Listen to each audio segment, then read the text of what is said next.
All right. Happy Thanksgiving week. I know today is a bit different. Hello, Ashley. I didn't even do an announcement for this or anything, but it was kind of just a crazy day. My son is flying with his fiance and her family to Mexico for the week.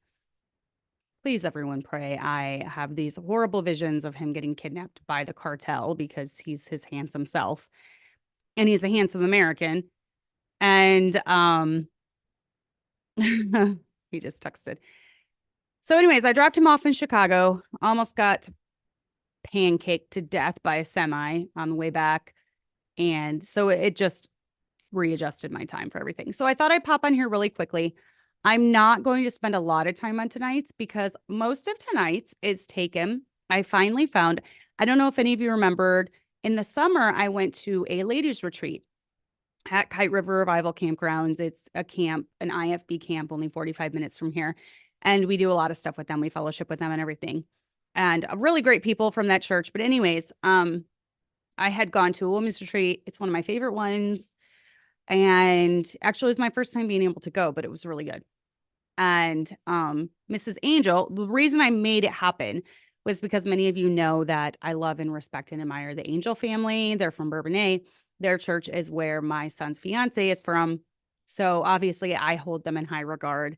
And I really respect they've raised all 6, 7 of their children very, very well. All of their children are in ministry. Every single one of them are still in church. They're raising their grandkids the same way. So obviously people like that, I really look to and respect and admire.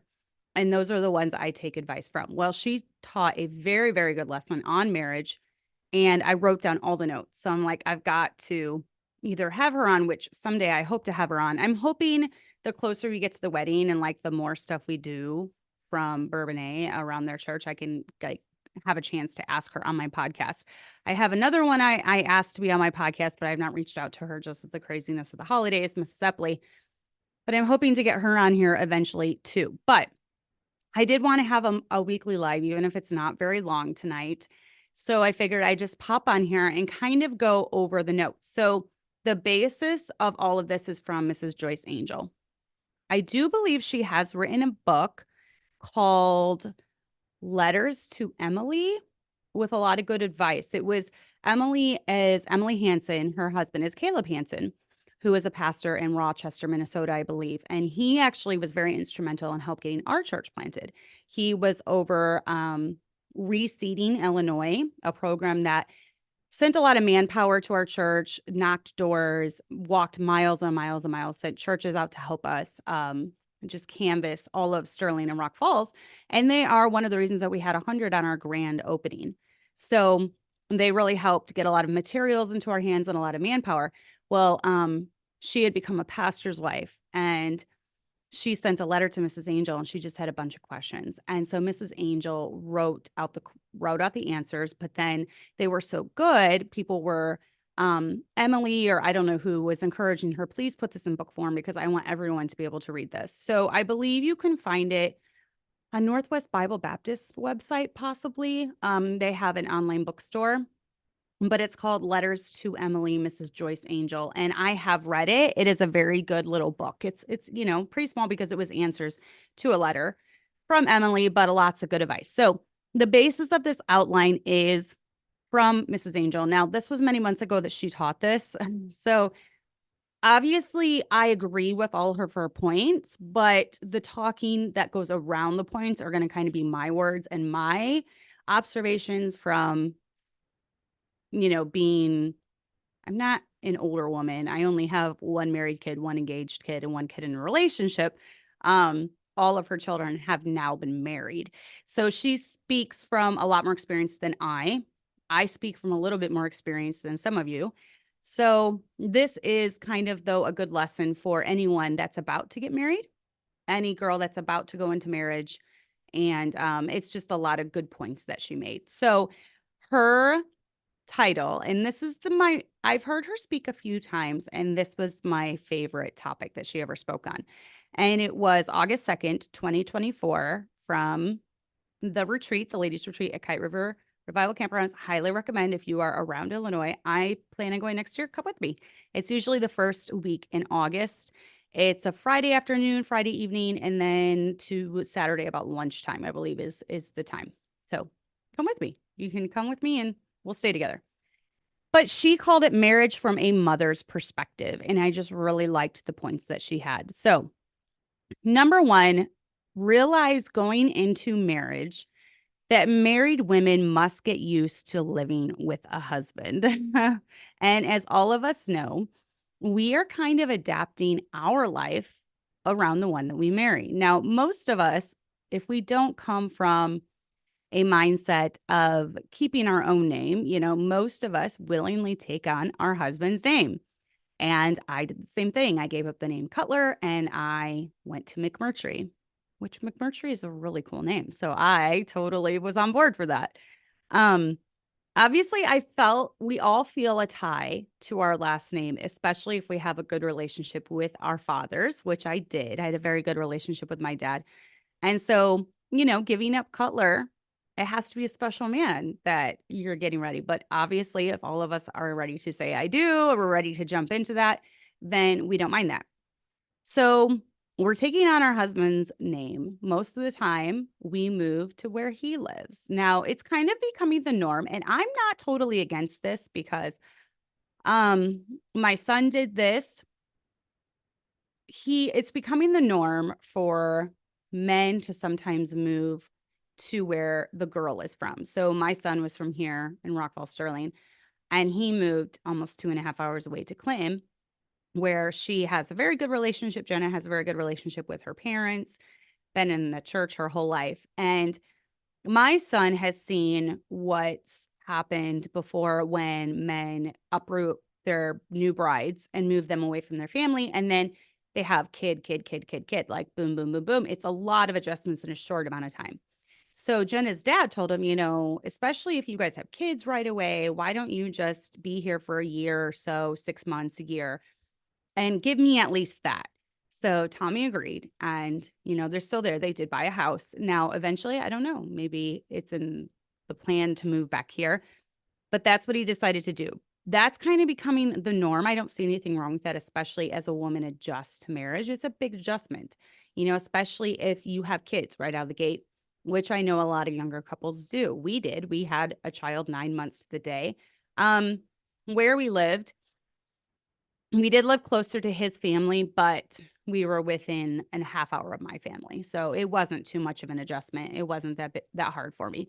But our whole life is changing and we have to now adapt to how he does things.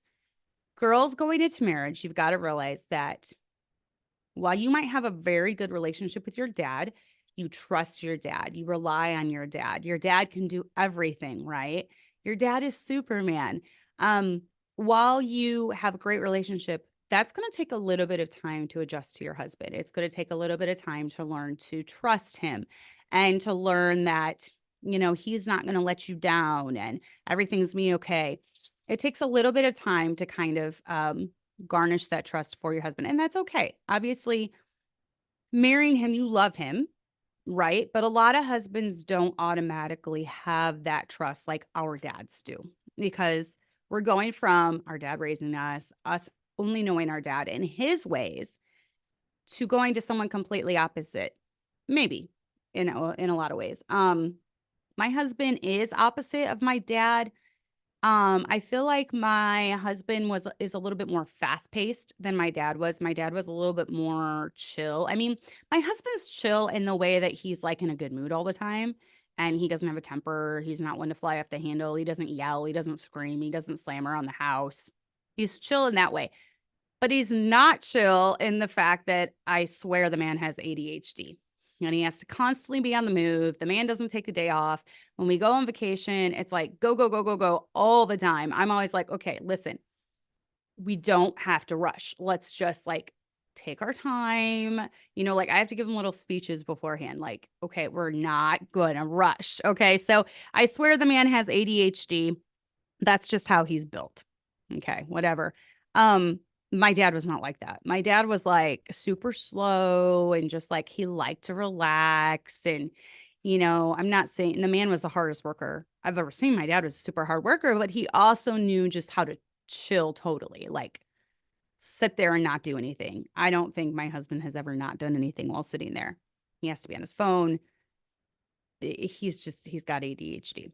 Okay. So he was completely opposite in a lot of ways from my dad. Also, obviously, I had gone from being raised always going to church, but I had never been in the ministry. So the whole ministry aspect in the ministry life was a completely new concept to me. And that might go for those of you who marry someone in the ministry, those of you who grow up in the ministry and then you marry someone not in the ministry.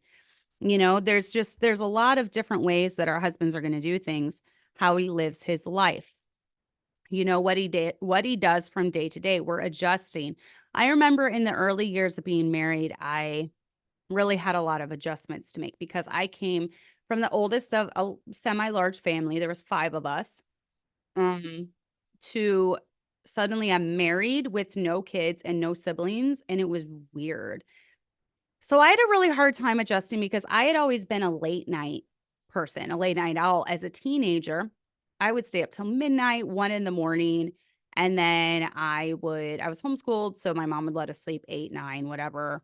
We had a loose schedule, but I was used to staying up late. Well, my husband had to get up at 4 in the morning. And so it was really he wanted to be in bed by like 7:30. And I'm just like, I cannot go to sleep at 7:30. So he would go to bed at 7:30 and I'd be lonely because I'd be used to staying up till 11, 12 o'clock at night. Um, that was a really hard adjustment for me to make. And then he would go to work and I would sleep until 10, 11 because he wouldn't be home. I had no kids. I got pregnant pretty quickly. Within a month, I was pregnant. But he would not be home till like 4 p.m. So it was really hard for me as a young wife, like filling my time.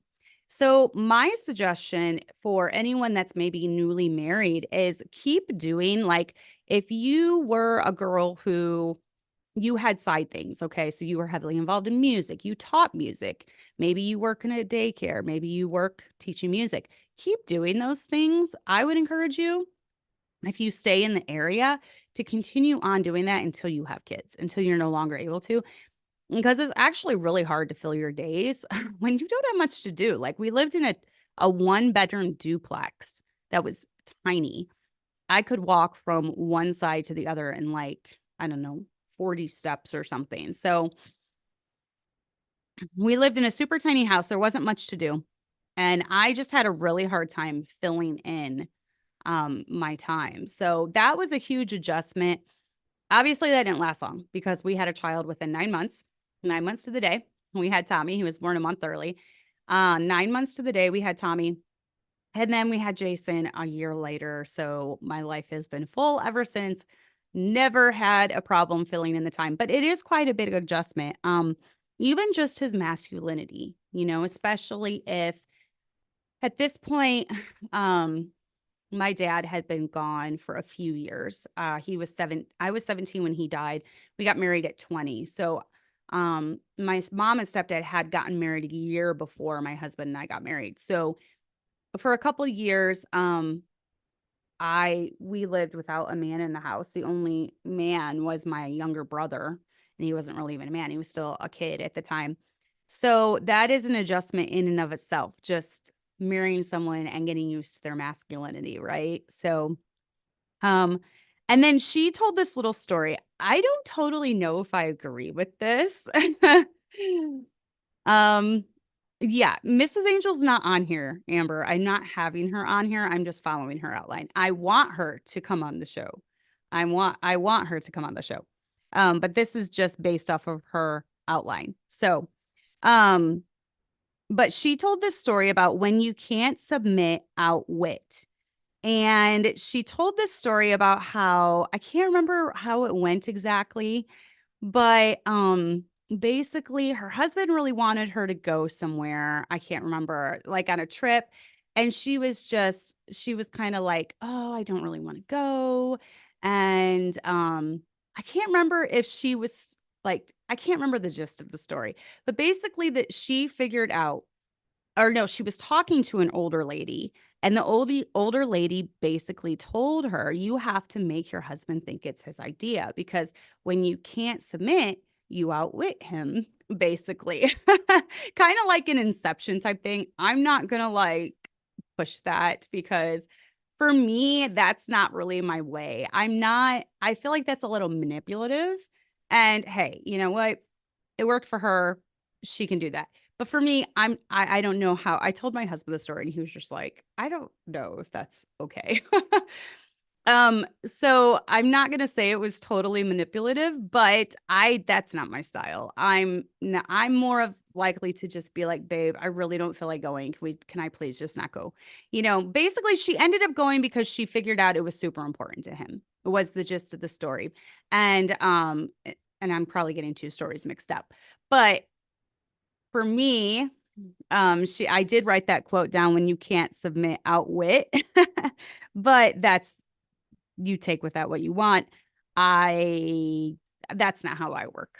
So I want to see where my husband's heart is. And if I really feel like something is important to him, I'm going to make it happen, even if it puts me at a disadvantage. And that was one of the stories she had told. It was like the middle of winter and her husband really wanted her to go somewhere. And she was like, this is a big pain because we live in Illinois and our kids have to get to the bus stop. And it means I'm going to have all their clothes, their winter clothes laid out. And it's just going to be a huge pain. And I don't even know if it makes it worth going. And he acted really disappointed, like, well, I really thought it would be nice for us to go together and it's time with you. And, when he told her that, she realized how important this trip was to him. And so she said, sometimes it's just better to find out the heart of your husband and then do what you have to do as a wife when you know something is important to him. And I think that's just common courtesy and common respect, is that as wives, really figure out the heart of our husbands. And we hold so much power in our hands when it comes to our husbands, and we don't even realize, like, a cutting word from us can really just bring them to their knees, figuratively. A nice word, a respectful word from us can make their day. And us just being happy and willing to do what they love or what they want us to do can make them feel so much better. I mean, we want to be treated in the same way, right?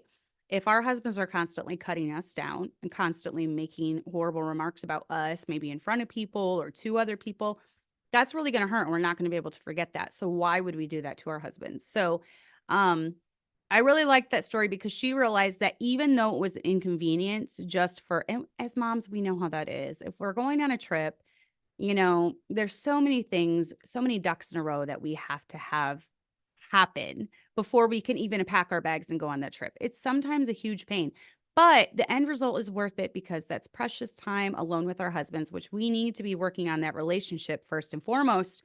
So you need to find grandma to watch the kids. You need to get all their clothes laid out. You need to do the hard things just so that you can have that time alone with your husband.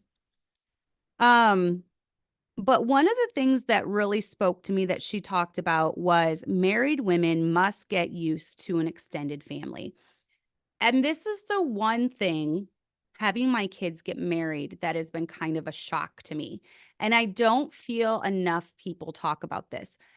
I'm doing very well in this department so far. I don't think I'm the evil mother-in-law that everyone talks about. I determined when Jenna married Tommy, someone, shout out to my friend in London, told me that her mother-in-law had told her that one thing that she had determined to do was never to give advice unless it was asked for. And I think mother-in-laws could be so much better. We all could be so much better overall as people if we just didn't give advice unless it was asked for. Sometimes our daughter-in-laws don't want to hear like how our son likes things or doesn't like things. That's something they kind of need to figure out on their own. Um, there's been a couple times that Jenna has like texted me asking me things, and then I'll give her advice. But I've determined with all my daughter-in-laws and with all my son-in-laws, I am not going to give advice unless it's asked for. If they say, Mom, what do you think about this? By all means, I'm going to let loose. I'm opinionated just like the rest of us. But I have determined I do not want to be a butt-and-skeet mother-in-law. But no one really told me about the dynamic that happens between even in-law, siblings. And she did touch on this, and I thought it was perfect because it's lining up exactly with what I'm seeing in my own family.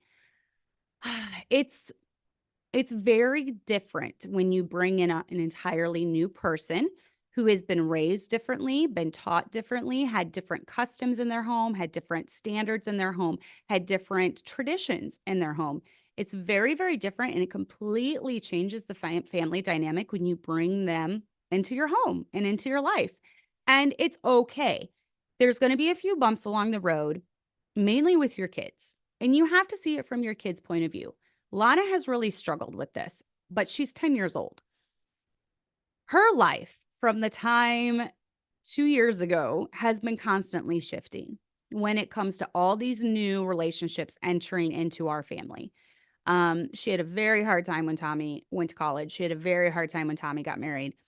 She still struggles with it. And Jenna still talks about how she's not her favorite person because there's a sense of jealousy there. And there really is. And Mrs. Angel talked about this, about how it was very hard for her daughters when there's suddenly a new sister-in-law. And it completely changes the family dynamic, especially if they were close with their brothers. And then suddenly there's this new woman who their brother loves above anyone. And it's very hard because there are feelings of jealousy a little bit there. There are feelings of maybe competition a little bit. And I loved that she touched on this because it just made me feel normal. Because when this all started happening, just with the family dynamics changing, just kind of seeing my girls didn't really get close to Jenna until after they were married. It was a little frosty because they just didn't know her. Here's this girl. Yes, their brother knew her, obviously enough to ask her to marry them, but my girls didn't know her. They weren't around her. She was from a completely different church. So things were a little frosty with Jenna until after marriage, and then until we were around each other, until Tommy and Jenna would spend days at our house, until we go there and spend the night. Now, Abby can't stop singing Jenna's praises, and Chloe's very close to her. Everyone's pretty cool with her except for maybe a little frostiness on Lana's part. But no one prepared me for that. I just figured, and this is why, because when I married into my husband's family, we were all from the same church. I was already really close to his sister, Christy. I already loved his little sisters. His mom was my pastor's wife. So I knew the family very well. I was already around them all the time for activities. There was no big adjustment. And so for me, I was very unprepared for that when my own kids started bringing home, girlfriends, boyfriends, fiance, then now wife.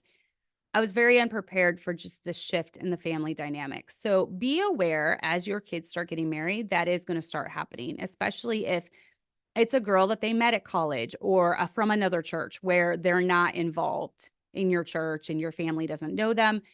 Just be patient because there are a lot of learning curves and there are a lot of unexpected things, shifts, different things that your kids are going to have to work through. And, it's awkward. She talked about how it's awkward for, fathers when their sons start marrying girls because they're so used to, giving their daughters hugs. But then now, should they give their daughter-in-law a hug? Should they not? It's weird. So they have to kind of figure out, how to deal with this new woman in their life. And it's going to take it's a little bit of adjustment period. So just be patient when it comes to that. I really loved that she talked about that. Women, we have to get used to being a part of a family that's different from our own. And this can be a little awkward. This kind of made me think about it because it's Thanksgiving this week. And as we all know, different Thanksgivings have different traditions.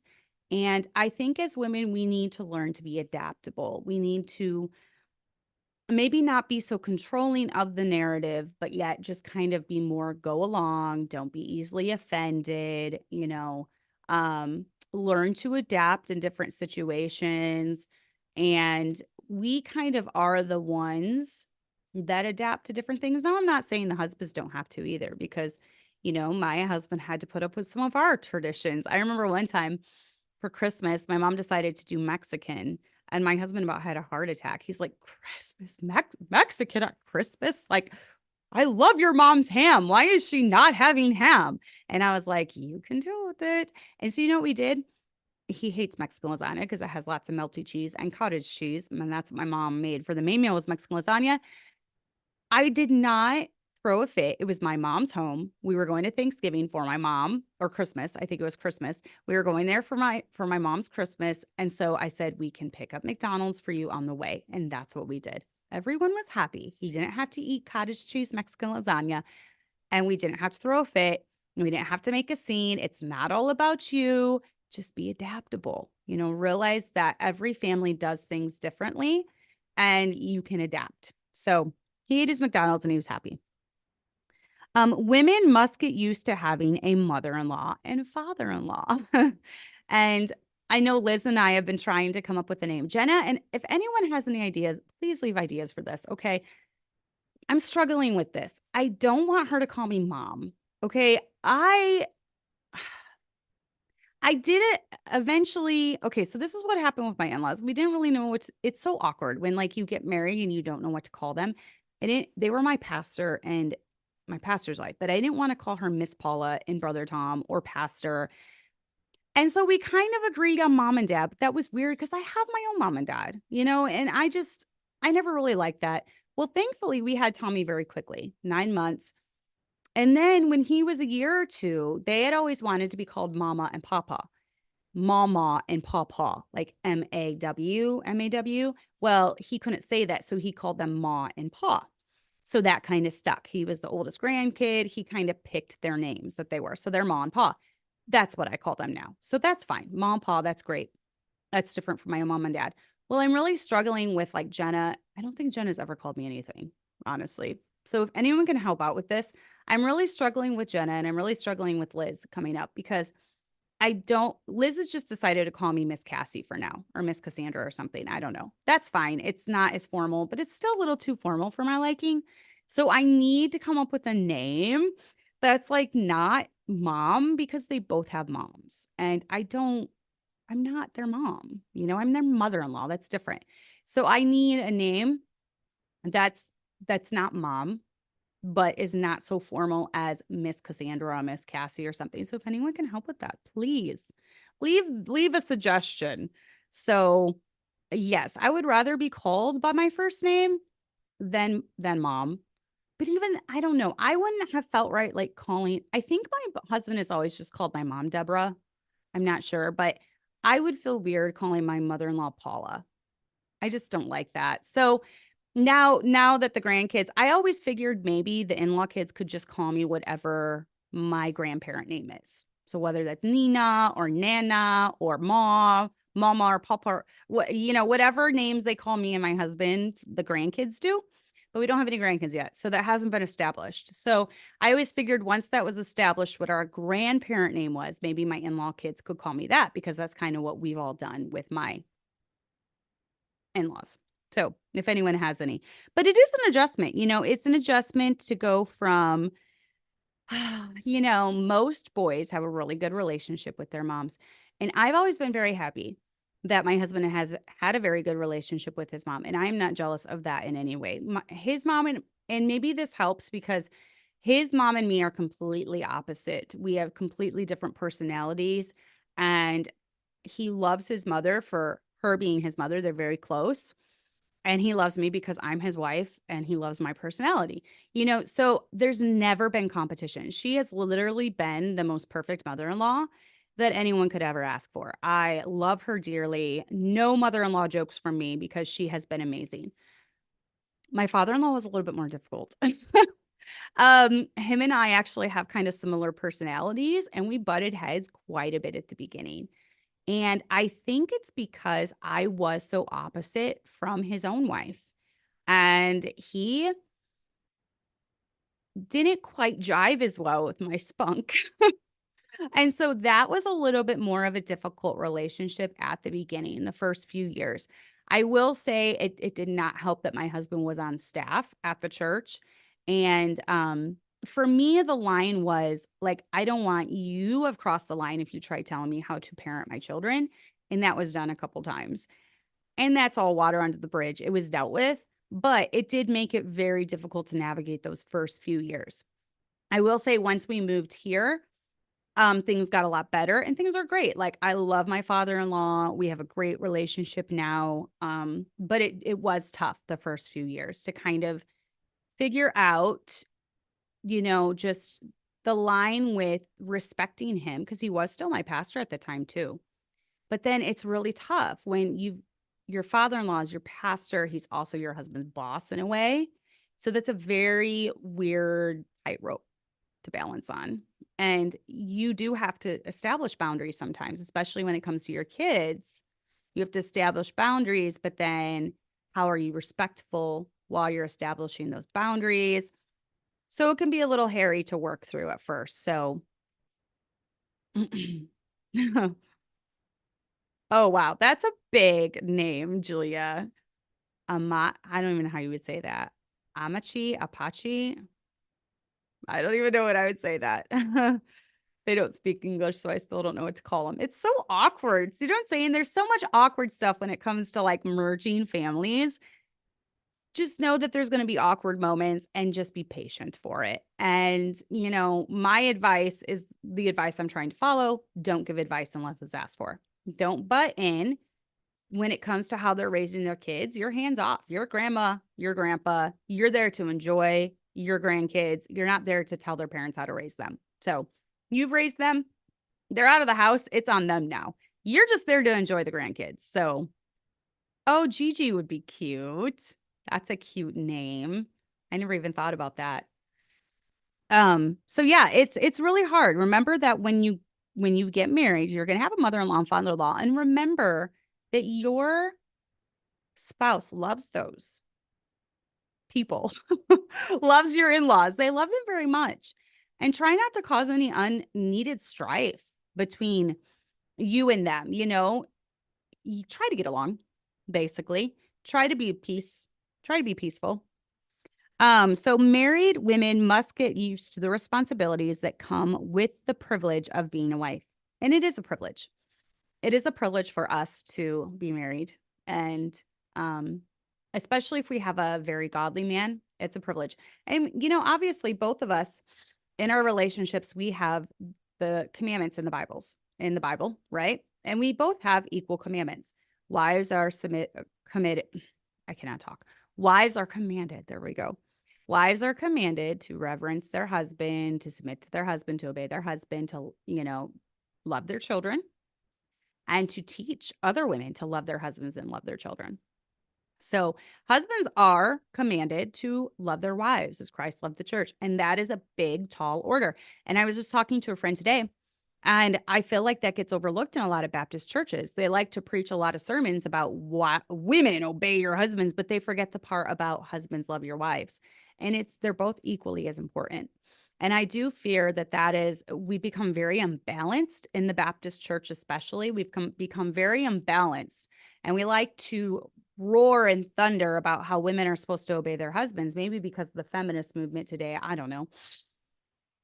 But then just as equally, there's a lot of dud husbands out there who are not loving their wives as Christ loved the church. They're involved in pornography. They're involved in adultery. They're involved in, other sins of the heart or lust of the flesh, alcohol, addictions. And that's not very loving to your wife when you're involved in all those things. And it's not really hammered on very much. Maybe because a lot of pastors are dealing with those sins themselves, which is a shame, and it should not be so.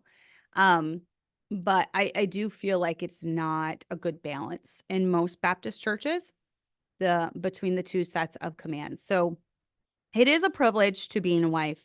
Number one, the responsibilities of your family's needs. And this can be tough for a girl who's going from maybe there was only one or two kids in the home. Maybe they haven't ever had a lot of younger siblings. They've never taught to cook. They were never taught to clean. And so they're going into this marriage, not really knowing a lot of the basics. So it could be really tough for them at first. And then they start having kids right away. And it can be very, very daunting. We were just talking about this, some post I saw on Facebook. The best parents are those who aren't parents. That's how it always goes. And then you have a kid. Like there's There's a lady that I follow on Facebook from the Pastor Obi's church. And she prayed for years and years and years to have a baby. They finally blessed by a baby girl just about a year ago. And she's so funny because she's just like, oh my goodness, this is like having a kid is so much more work than I thought it would be. And she's just like, she's talking to Chanello, her pastor's wife, and she's like, how do you do it with 5? I have one and it's so hard. Now, it doesn't help when you have a child and they're very, very highly demanding, like my firstborn was. He was more like having 2 or 3 kids at once. There are some kids that are more demanding than others. And I find that the babies that are more demanding turn out to be like very chill teenagers, and they're a little bit easier as they grow up. But I keep hearing something. It's creepy here, but myself, the doors are locked, but I keep hearing something. I'm like, someone's going to sneak in on my live stream. This is my imagination. Someone's going to sneak in on my live stream and like, I'm going to be murdered in front of all of you. And then that would go viral for sure. I wouldn't really want that to go viral just because I was dead. But yeah, so I'm like looking back. I should have locked the door just so I'm not constantly looking over my shoulder. But I don't know if you've ever been in a dark church building alone, but it's very creepy. So if there's any potential murderers out there, just be known you will be caught because you will be on live stream. I'm just letting you know that. Okay. So it can be very daunting to care for your family's needs and caring for your children. That can be very daunting. Like learning the balance between having your children in the right place and your husband in the right place, because so many women pour everything into their children that by the end of the day, there's nothing left for their husbands. And I am a firm believer. I have always been this way since the time I had little kids. My husband was my priority. I was just telling my kids about it today. Like, my husband is my favorite person in this entire world. Hands down, favorite person. I said, but the love that I have for my kids is different than the love I have for my husband. You can't explain it. Every mom knows what I'm talking about. You would die for your husband. But if you had to choose between your husband and your child, there's just this love in us because our children were at one point part of us, and they are half of us and half of their dad.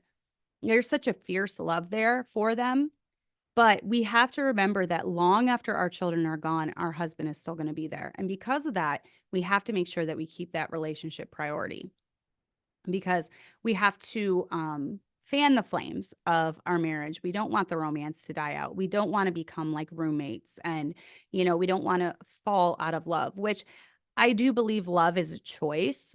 But and there will be tough times. And sometimes you just have to choose, like, I'm here for day in and day out, no matter what life brings. There's going to be hard seasons. There's going to be stressful seasons, and you're going to have to choose love at that point. But you shouldn't ever get to the point where you hate each other. You despise each other. You don't even want to look at each other. You don't want to even sleep in the same bed. He's always on the couch and you're always in the bed and you're always fighting, and you just loathe and despise each other. You want to keep it from getting to that point. So it will take work to get to the point. Now, for us, we have put certain things in our life to make sure that we keep that relationship strong, such as we're not afraid to go away for a night every now and then and just leave the kids at home. We're not afraid we go on dates often. We work out together. We make sure that we connect. We go to bed at the same time. And that might involve you putting a little effort before that time comes. You might need to have scheduled bedtimes. For us, our older kids put themselves to bed, obviously, but we put the babies to bed by 7:38 every night. We want them in bed and then we retreat, and the older kids will put themselves to bed. I usually say what time I want them to go to bed. They go to bed. And the rest of the night is my husband and I, we'll chill together, watch a movie together, whatever, but that's our time. So he is very adamant. Some husbands aren't like this. Do what your husband wants. He wants me to go to bed at the same time as him, even if we're just watching YouTube or something. We were watching a documentary last night about the Salem witch trials. Very interesting. Actually, it wasn't just the Salem witch trials. I didn't know it, but there was a bunch of witch trials that went on in Scotland in the 1500s, and those were terrible. I had never heard anything about that. So I learned about that last night. So yeah, we'll find a documentary to watch. That's kind of our thing to do. It's been documentaries lately. for some reason. But that's kind of what we do. And that keeps our relationship strong. You know, he's my favorite person in the entire world. I'm the one he wants to spend time with. I'm the one he wants to do stuff with. He's not one of these guys that like needs to escape to golf all the time. And if he had a hobby, and he does have a hobby sometimes, like he loves in the summer kayaking by himself down the river. I'm not one who's going to be like, no, no, no, why do you need to kayak? You know, I realize that he needs time alone to just kind of meditate, and it really helps rejuvenate him. So, but yeah, definitely know your priorities when it comes to caring for your children and versus caring for your man too. You know, we want to be cared for. We want to be protected. We want to be cherished. So you need to look out for your man as well. You need to take care of him. You need to attend to his needs, his physical needs. Obviously the physical relationship is not one that makes a strong marriage, but usually a strong marriage doesn't happen unless that physical relationship is there as well. So I'm just throwing that out there. Your husband is going to survive without it, obviously, but you want a sweeter relationship, then put in the effort and, you know, make that part of your relationship sweet as well. So, a newly married woman is going to have to learn how to reverence her husband. And it does not come naturally, because when you are first married, like I said before, you know in word and deed you're supposed to do this. But you haven't been married very long. You haven't yet seen how he reacts to situations. He hasn't had the time to really earn your trust or like earn, you know, your reverence, whatever. Like you've seen your dad stand strong. You've seen your dad protect you. You've seen your dad be a godly man. So he already has that respect, where obviously you do have some of it to some extent, or you wouldn't be marrying your husband. But you haven't seen him go through life day in, day out. You never truly know someone until you live with someone. Actually, I told Jason this today. You never truly know someone unless you travel with someone. And I told Jason, I said, do not make Liz regret saying yes to you. You better not make her want to pull out of the wedding because you're a jerk on this trip. I said, just be chill, because he travels just like his dad. He's always like, let's go, fast, fast, fast, fast. I had to drop him off at the airport like 5 hours early. It was ridiculous. So I told him, I'm like, you are traveling with Liz's family. You better just be chill and have fun, and just do not stress out about anything, because I know how his father is. And that is something that I've had to learn to deal with. But, you know, we're to a place in our relationship where I can be like, babe, can we please not stress out on this trip? Can we please just chill and like not go running through the airport 3 hours before our gate even opens? Because it's a McMurtry thing. But yeah, we do have to learn how to reverence our husband. And reverence includes a lot of things. Reverence is the art of communication and learning how to fight. Okay. I've often said it, every couple fights, but not every couple fights fairly. And there's never been room for, there's just some things we have never done in our marriage. We have never used profanity, and we have never called names. And that's just a line that we would not cross in our home. Our kids have never heard us say a cuss word. Our kids have never said a cuss word. That is a solid boundary in our home, because we've seen the fruit of homes that do use profanity, that do call names, that do use maybe even biblical words, but in a worldly manner. We've seen the fruit of the kids, because what you do in moderation, your kids are going to do in excess. So let's say that you use profanity once a day. Your kids are going to go on to do that 50 times a day, 100 times a day. Whatever you do in moderation, they will do in excess. And that doesn't, it comes to losing your temper. It comes to cussing. It comes to being sloppy with your money. It comes to physical violence. Anything you do in moderation, your kids are going to do in excess. So just remember that. So, you can, as a wife, give your opinion, obviously, but you can also fight in a way that's fair. You don't need to bring up past mistakes. You don't need to hold things over his head. You don't need to call him names. You don't need to degrade him. You don't need to do any of this in front of your kids. because your kids are going to see it and they're going to pick up on it. There's a reason that all of my children respect their dad. There's many reasons, actually. There's many reasons that all of my children respect their dad so much. One of them is because he's just a good man. He's been a good dad. He's been a great dad. And they love and respect him. But also, I have never put him down in front of them. I don't put him down in front of them. I only ever talk highly about them. In fact, sometimes they roll their eyes at us and they're just like, guys, stop, because we like each other. So sometimes they think we're silly, but I don't put him down to them. I don't talk bad about him to them.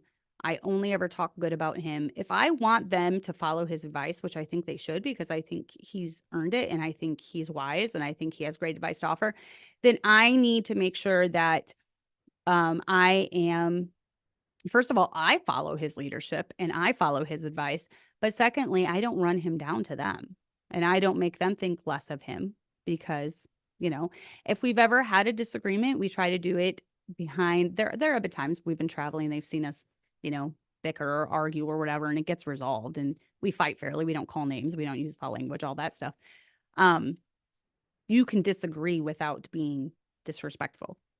Just put it that way. But it's just common courtesy. I'm not going to treat my husband worse than I would treat someone from the church, or I would even treat a stranger from the street. I'm not going to talk differently or talk down to him or talk nasty to him. I'm not going to be mean and nasty to him when I wouldn't even treat a stranger that way. So it's just common courtesy because I'd want him to, act that way with me. I was telling Jason today, we were kind of just having a chat and we were on the way and I was kind of like giving him advice for when he gets married next year. And I was like, I said, one thing that you should determine to do is something that your dad and I have put into practice is, yes, you're going to have fights, you're going to have disagreements. I said, but don't ever call Liz something nasty. Don't ever call her a name. I said, women, we're not going to forget that. I said, if your dad had ever called me fat or lazy or good for nothing or a harlot or whatever word you want to come up with, the world's worldly cuss words. I said, if your dad had ever called me that, I said, I know we're supposed to forgive and forget, but that would still be in my mind today. I would have a hard time getting over that because out of the abundance of the heart, the mouth speaketh. So I would be thinking, if you're saying this about me, is this truly how you feel about me? And it's been the opposite with him through every season of weight gain, weight loss, different seasons where I've been sick, my back has been out, whatever it is. He has never said anything degrading to me. He has never put me down. He's never called me a name. So because of that, when we do have disagreements, it's a lot easier to get over those things when you fight fairly, when you don't hurl insults or say nasty things or bring up the past mistakes or anything like that. It's easier to get over. So, and then just remember that a good marriage doesn't happen overnight. It doesn't. And there's a lot of things a lot of different baggage and things that my husband and I had to work through, even being raised in Christian homes. Remember that you're melding two lives, okay? You're melding two lives that are completely opposite. You've been raised differently. You've had different standards in the home. Now, we had very similar upbringings. One thing was we were both raised in homes with zero profanity. I mean, shut up was a bad word in my house. We couldn't say shut up. We couldn't say but, different things like that. I'm not even that strict with my kids. I don't like shut up. I don't let them use shut up because I think it's just disrespectful. Not that it's a bad word. I just feel like it's disrespectful to tell someone to shut up. So we don't do that in our home either. But we were both raised with very basic principles, but yet we did things differently too. My husband's family was a lot more involved in church than mine was because his family was in ministry. He had a lot different experiences being a pastor's kid than I did being raised. And so when I came into the ministry, I had a lot of things to get used to. I had to get used to his father-in-law being his boss and kind of my boss in a way, because I worked with the youth too. I had to get used to this whole different church dynamic of now we live in a glass house and everyone's critiquing me and I can't say things because I feel like it. I have to be really careful because everyone's super sensitive with anyone on staff. And so I had to really adjust. I had a whole lot of adjustments going on. And then I had a baby 9 months later. And I will say the first 5 years were really tough. And I made a lot of mistakes along the way. And thankfully, my husband never held that over my head. We dealt with it and we moved on. And I learned a lot. And now, 23, I think, years into it, it's so much more rich. And marriage just keeps getting better with every year. And I can't imagine what it's going to be like in the next few years when grandkids start coming. And it's a beautiful life. And if you stick things out and you work through things, when you get 2 decades deep, you're going to be in awe of what God can do through both of your lives and how deep and rich your marriage can be. So there are blessings to just sticking it out and working through things together. Just knowing you never say the D word, divorce. You never say that. That has never been uttered in our house. Has never even been thought of, never been mentioned. We just knew when we got married, it was till death. And okay, let's go to bed tonight and we'll be together tomorrow and we'll work through it. Like, go to bed, go to sleep, get a good night's sleep. Don't fight late into the night. I always give that advice. Go to bed, go to sleep, and we'll work through it tomorrow. And you're stuck with me tomorrow. So we'll work through it tomorrow. And it's worked. And,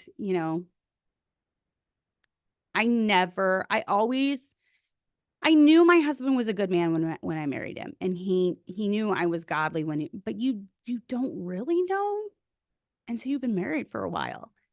And now when I see the man that he is and the type of godliness that he lives day in and day out, and how ethical he is, and how much character he has, and how he is strong he is his own man. It makes me so proud to be called his wife. And I'm so glad I took the name McMurtry. And yeah, it's been an adjustment.